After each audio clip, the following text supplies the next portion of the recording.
Jack Lopresti, who's the MP up there, he's been in the news in the last couple of days saying that Britain will join the United States if war is declared with North Korea, Martin. Well, I think that's rather unwise of Jack, if you don't mind me saying so. We will stand by our US ally, he says. Yes, well, I mean, as we know, Lopresti is very in with the BAE Systems management, and he's been out to Saudi Arabia several times touting their wares. When are we declaring war on Saudi Arabia, by the way? I'm sure we are, because they're a dictatorship, aren't they? They've invaded Yemen. Something's got to be done. But aren't we declaring war, Tony? Not as far as I know. Oh, we're not declaring war on Saudi Arabia. We're declaring war on North Korea. I'd say Saudi Arabia is a bit closer to us than North Korea, though, isn't it? Surely we should be more worried about... Yes, but I'm afraid we've got lots of arms deals, $3 billion a year's worth with Saudi Arabia. Oh, dear.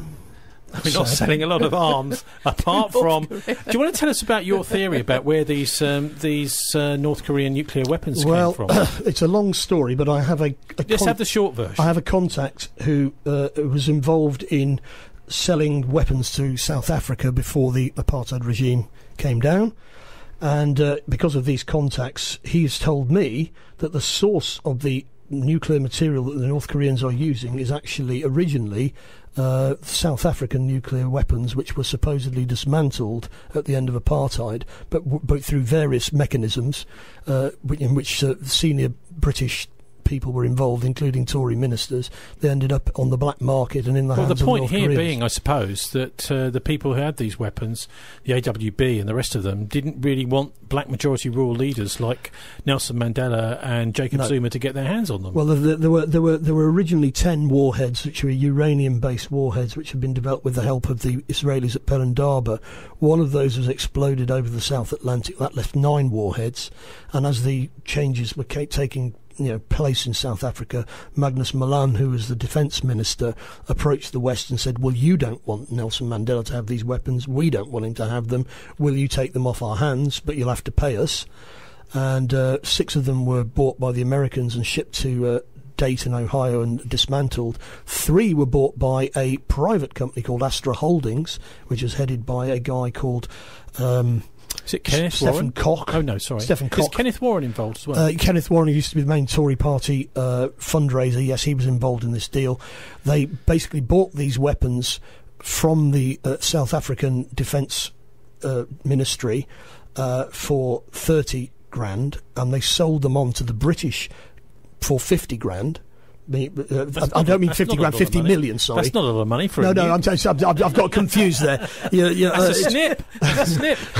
No, we're talking about millions of pounds here. And in actual fact, that the Tory party itself received £17 million for the 1992 election. The reason I'm asking the final point is that these weapons then went missing because they were dealing with a guy called John Bradenkamp, who's based in Kilmansdown here, and Billy Reutenbach, who are both Rhodesian ex-SAS, and they basically double-crossed the consortium, the Astra Holdings consortium, and they didn't, in fact, supply the... So how did they get the money?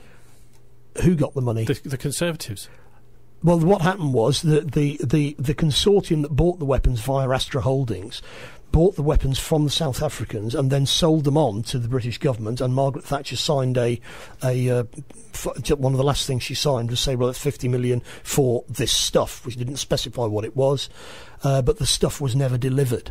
And of course, so they got the money, but they never. Yeah, the 3 warheads were never delivered, and of course, Bradenkamp, who they were dealing with, was then said, "Well, we paid you the money for these warheads. Where are they?" And said, well, there are no warheads. What are you talking about? You're going to call the cops? Well, I think at this point I ought to say that this is just rumour. In places like Kilmansdown in Somerset, this is the sort of thing they talk about down the pubs. But the implication here is that there's actually quite an important letter which Jacob Rees-Mogg has. And this is the reason I bring this up, is because we were hearing this week that the Tories are backing none of the above in a survey over which cabinet minister should succeed Theresa May. One minister told The Independent last week that the survey shows it's time to look beyond the cabinet for the next leader. Another indication it could be Jacob. Well, Jacob Rees-Mogg clearly wants to be leader of the Tory party and Prime Minister. I don't think there's any doubt about that. He's been very ambitious. But his family are implicated in this scandal, of which I've got one good source for this information. But what about this letter? that Jacob Rees-Mogg has? The letter is actually a letter, according to my source, it's a letter from Tony Blair to the Labour MP for Radstock, who was called Dan Norris, because Dan Norris was the war whip in the run-up to the 2003 war in Iraq. And he said to Tony Blair, I've got to, because he'd been approached by locals in the area saying that the warheads that were missing were potentially these ones that are South African warheads. And Tony Blair then wrote him a letter saying no, he could categorically say that it wasn't the case. And that letter has come into the hands of Rees-Mogg, and he's using that, according to my source, in order to blackmail other members of the Tory party. All a vicious rumour, but certainly would be a handy sort of thing to have if you could use it to sort of lever your way into power, something like that. Anyway, I'm not going to ask you to comment on that, Harriet, because this is really just a vicious rumour. Well, it does really sound like a John le Carré novel. The truth is actually stranger than fiction. It is extraordinary, yeah. Don't forget the linkage between the South Africans and the right wing of the Tory party and the Rhodesian SAS is very intimate. Yes.